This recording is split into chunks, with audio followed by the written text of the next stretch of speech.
Well, hello and welcome to the Cosmic Echo Tarot Experience. And it is that, an experience. It's a reading which connects historic cycles of frequency through your repeating tarot energy in this lifetime. You and your life are an echo of past energy, past frequencies. Now, what we experience, well, it doesn't quite match up with that. We think, oh, it's all brand new. I'm the first one. It's happening to. I'm the first one who's thinking about this, doing this. No, no, no, no, no, no. We experience ancient energetic frequencies, things that have gone on for tens of years, hundreds, thousands, millions, maybe even longer than that. And they just keep rolling over, rolling over. Doesn't mean that the same thing happens all the time, but it means similar things. Things that fit the same kind of frequency keep happening. The people change, the circumstances change, but that energy still keeps rolling in. That's why we have the expression history repeats. It repeats because the frequencies repeat. And they've been repeating again and again and again. Each life is an echo of the last time. So, using tarot as a tool, I've done tarot for over 20 years. I have found it predicts nothing, at least from my experience, but tarot is the science of potential, your potential to manifest, your potential to create frequency. Yeah. So I use tarot as a tool. I locate the current frequency. Once I find that current frequency that is available to you, I use other tools, basically astrology and numerology, which I've done for over 50 years. And those are the science of cycles. Tarot, the science of potential. You get astrology, numerology, the science of cycles. You combine the two, creates quite an interesting picture, quite an interesting experience. But it allows you to manifest your spiritual kryptonite. It's a two-step metaphysical process. I begin with 3 tarot cards. It's all you need is 3. There's something magical about the 3. Tesla was a huge proponent of the power of 3. In fact, he said if you understood the power of 3, you'd understand the universe. But there are other ways and other conditions where you see you put 3 things together. Doesn't make any difference. There's something special there. So I'm leaning on that. 3 cards. I distill them into one frequency. You have 3. We take it down to 1 because that's essential. I'm blending those into one powerful frequency, helping you to reveal your manifesting potential. And again, I use astrology and images. It could be from the past, from the present, whatever. Things that I think will illuminate the tarot energy. It may not directly relate to the specific energy, but it's in the ballpark. And again, it's the idea of creating a picture, telling you a story. That's the most important thing, right?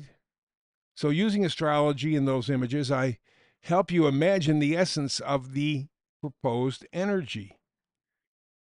And it gives you the opportunity of taking that energy, which is repeating energy, right? It's just being brought to the forward, to the future, so that you can use it more successfully. So the information between the tarot and the metaphysical stuff, the numerology and astrology, has to be simple, has to be clear, has to be powerful, has to be clean, has to be understandable. No fantasy, no unicorn, no rainbows, no mysterious waves of energy coming from outer space. God, there's so many bizarre people out there. We don't do that. Straight to the point. The matrix revealed in repeating cosmic cycles. And so doing, we bring ancient frequencies back into your life. Different circumstances, different people, yes, but the energy is the same. And then it's about your choice, your potential. What are you going to do? You're going to pass on the energy, the door's open, or are you going to decide to step in? It takes an act of faith, you know. Anyway, knowing the repetitive energetic patterns around you enables you to use these ancient frequencies to your benefit. You're not a victim, something hitting you out of the left field. You go, okay, I get it, I get it. It's happened like this before and the time before that, and I see where they're the same. So this is going to be kind of similar or the same. Think of it as your cosmic map, your GPS. Tarot gives you the destination, astrology and the imagery gives you the map to that destination. This unique package helps you activate your spiritual kryptonite. You are powerful, but it has to come from within you, not from some laptop, desktop, smartphone, AI, none of that. It's your experience, taking your life experience, mixing it with your emotion, your spiritual growth, taking those elements and then projecting into the universe your vision. So the idea is to activate your spiritual kryptonite, to ride the cosmic wave to your best destiny possible. Today's reading, in case you didn't catch it the first time out, is half-assed effort is death. Go the distance. Halfway doesn't get it. We're at a point right now in society where halfway just doesn't get it. So doing it half-assed is death, and there's no way around it. You know, I know people are cowards. I know people, they're reticent. Oh, I can't do it. Well, by having that attitude, you're going to guarantee hell on earth. The plans they have going, whoo-wee. And they're sneaky and they're dirty. And it's all to control us. Doing so is going to bite them in the ass. And at some point down the road, I'll talk about how if the deep state gets what it says it wants, it's going to be completely disillusioned and probably break down and dissolve because they don't know what the hell they want. They're not smarter than us. They have a rigged system they own, and so they're manipulating us, but we let it happen. So again, the idea half-assed efforts are death. The time for sitting on the sidelines and watching the game are over. I know that's unpleasant because it means that you got to act, you got to commit, you have to do some damn thing. And frankly, most human beings don't have the gonads to do it. They're cowards, they're myopic, they're lazy. It's over. It's over. Either you get to it, you go the distance, or it's all downhill from here. So we kind of lined it up, and I know it's for some people it's cataclysmic, but that's where we are. You'll get an idea, an inkling of it by the end of this reading. First, let's kind of reestablish everything, the cosmic cycles. Astrology is a kind of alchemy. It's the science of cycles. Literally, what goes around comes around. There's nothing new. It's understanding these cycles, historic cycles, ancient cycles. It's understanding that they repeat again and again and again that give life to our matrix. It permits us to feel and focus on the power of the tarot. The combination of the two multiplies the other. Tarot makes astrology stronger. Astrology makes numerology stronger. Both together make tarot. You get the idea. Gives us more power, more control over our destiny. We're going to get to that in a moment. I just want to remind you I do have an email address. Please feel free to comment any way you want to. It's perfectly fine. It's communication.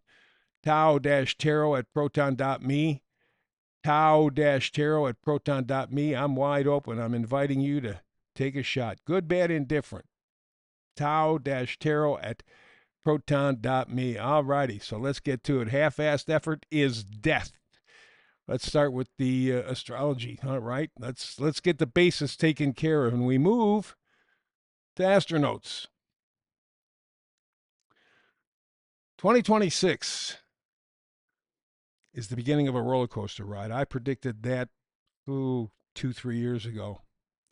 Saw something happening in 2025 and continuing into 2026, and that is we got all the faraway planets in fire and air signs. Now, for beginning astrologers, you go, oh, well, that's nice. They all work together very nicely. Fire and air, yeah, works tremendous. No, should be no problem, no difficulty, no hardships. But what you don't see or what you're not paying attention to is there's always a shadow. You get a certain possibility, but then there's the anti possibility. So, yeah, you got the faraway planets all in fire and air. Put fire and air together, and what do you got? A bigger fire. And that's what 2026 is going to be. It is the beginning of a roller coaster ride, as I say. It's a roller coaster ride we have never, ever, ever, ever, ever seen before. Yes, there is positive energy in the faraway planets, all lining up like that. That flow of energy, however, does not guarantee a better future. In fact, we see Pluto, Neptune, and Uranus at the very earliest degrees of their complementary signs. So essentially, Pluto, Neptune, Uranus are at 3 degrees of air or fire, each and every one. That's a special link, that's a special energetic connection. And it talks about pressure for change. Remember, we're talking about fanning the flames. You have a fire and you put air on it, makes the flames bigger, stronger. And that's what's happening. There is a strong pressure for change. Question is it coming from the inside or outside? With air and fire energy, that means no emotion, no spirituality. It's just pure heat, pure mentality, practicality. Humanness is not part of the equation. So what we will see is something that may be very likely anti-human. So when you talk about these favorable aspects, Pluto, Neptune, Uranus, you got to ask, favorable for whom? This is the time for every single one of us to go the distance, to fight for humanity. Remember, half-assed efforts mean death. Literally, you will see it this year. They are starting to make their move. By 2030, they want to have it all locked down. So that's 4 years from now. They're not playing games. You can't either. And if you think that protesting or shutting down businesses is enough, man, you're drinking the Kool-Aid.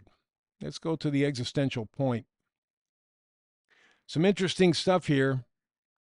On the right, the bigger picture is the guy talking about the fact that we are about ready to be turned into robots, one way or another. They could put implants. They don't need to. They don't need to. There are other ways that they can do it, and they're doing it right now. Take a look at society. People have disconnected from each other a lot over the last 4 years, emotionally distanced themselves. They're already turning us into robots.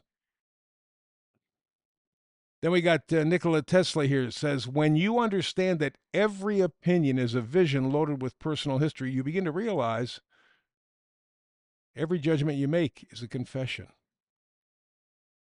And finally, all the way to the left, Confucius says, we have 2 lives. And the second begins when we realize that we only have 1 life. Remember, a half-assed effort is death. You only have 1 life, and you're being pushed to the brink. What in the hell are you going to do? Picture Perfect is where we move next. Socrates, bottom left. The famous Greek philosopher said, if you want to be wrong, follow the masses. I knew that with the vax stuff. I never vaxxed. I won't vax. I don't trust doctors. I'm not going to go to doctors. When I die, I die. I'm 75 years old. What the hell? Take a look at the people who go through all the crap that the so-called medicine pushes them through. They exist. They don't live. So instead of worrying about much of anything, I focus on the life I have in front of me. John F. Kennedy is next. Every accomplishment starts with the decision to try. Keep that in mind. A half-assed effort is death. And here's one of the scary stories, and I had to add it in right here. Apple. I love Macs. I've had Macs since the beginning, since the Apple II, way back in the dinosaur era. I love them. I love their graphics. I love their ease of use. Windows to me is a piece of crap. Well, So is Bill Gates, so it's not a surprise. But I knew I was dealing with the shitty end of the stick when I would deal with Apple. It's very obvious. They're dirty, rotten bastards as well. And here's proof. You know that they're trying to get us into this digital ID stuff, right? Well, if you have, like the moron, remember, you're talking about Socrates, if you want to be wrong, follow the masses. A bunch of people went to the iPhone. Ooh. And I understand. I have not purposely. I have a big Mac desktop. I love it, but I'm not connected via the phone. It's a good thing. Because Apple Wallet now offers digital ID in the US. Not a small update. It's a shift in the direction of society. You automatically, by having an iPhone, applying for the wallet app, you become part of the digital ID fiasco. If you do not want your future controlled by digital permissions, baby, number one, I'd get off the smartphone. Number two, I'd get the hell away from Apple because, frankly, Android's not any better. Every time they now do an upgrade, you know damn well what they're doing is they're locking you down. They're not giving you more choices. They're not doing anything for you. In fact, I heard somebody, must have been a month or two ago, say the last time that the iPhone did any kind of update that served its people was probably number 7. After that, since that time, and they're at 19, I think, now or something. It's all been for Apple so that they can get inside. They can worm inside your computer, worm inside your life. And now the latest, Apple Wallet, you automatically get digital ID. Good luck. Half-assed efforts end in death. And there's proof. So let's move from here. Let's get all to the tarot because this is the destination. We begin with the 7 of Cups, distractions and false choices. You take a look. The deep state has thrown all kinds of shit at us. Partly to distract. Ooh, look at the things, the pretty things. Ooh, stay in debt, which keeps, of course, you're an economic slave. And the other thing that it does is confuse the conversation because there's too many choices, too many options, too many possibilities. I can't think. People give up all the time. Well, I just can't keep up with it. Screw you. And then go sit in the corner and take whatever you get because you deserve every single bit of it. Half-assed efforts right now are death. 7 of Cups, distraction, false choices, walk away. Chariot card next. Chariot card is empowerment card. Especially in this case, it says you're following your intuition. You're trusting yourself. You're saying through all these distractions, through all these false choices, through all this bullshit they're throwing at us, I'm going to trust my inner voice. I'm going to trust me. In fact, by the way, I've come to the conclusion that the number one rule in business, what do you think it is? Make a profit? Nah. That's number 2. Number 1, lie to your customer. If you can sell the lie, you'll make the money. I'll have more to say about that down the road as well. So we got the 7 of Cups. You're blinded by false choices and distractions. Chariot says, I'm going to close my eyes to all that crap. I'm going to follow my inner voice. King of Wands says, I'm going to promote positivity and energy. I am going to, in my own mind and spirit, I am going to direct my life. I am going to choose my life. Oh, yeah, the tech stuff is really, really inviting, and it's so simple and so convenient. But it's effing me. It's killing me, taking away my humanity. Remember, half-assed efforts are death. Next 4 years are going to push you right to the wall. Trust yourself. Be the King of Wands. Promote positivity. Trust yourself. Follow your intuition. Avoid the distraction and false choices. They're just there to confuse you. Don't do what Socrates says. If you follow the masses, you're screwed. It's true. We're out of time. Thank you very much. I realize it's an investment in a little bit of your day. I appreciate it very muchly. Please like and subscribe. They are doing all kinds of things to mess with the internet, mostly with algorithms, so you can't even see them being done. Just something's there one day, and the next day it's not. No explanation. Remember, half-assed efforts are death. Between now and the next time you and I do tarot together, peace and blessings.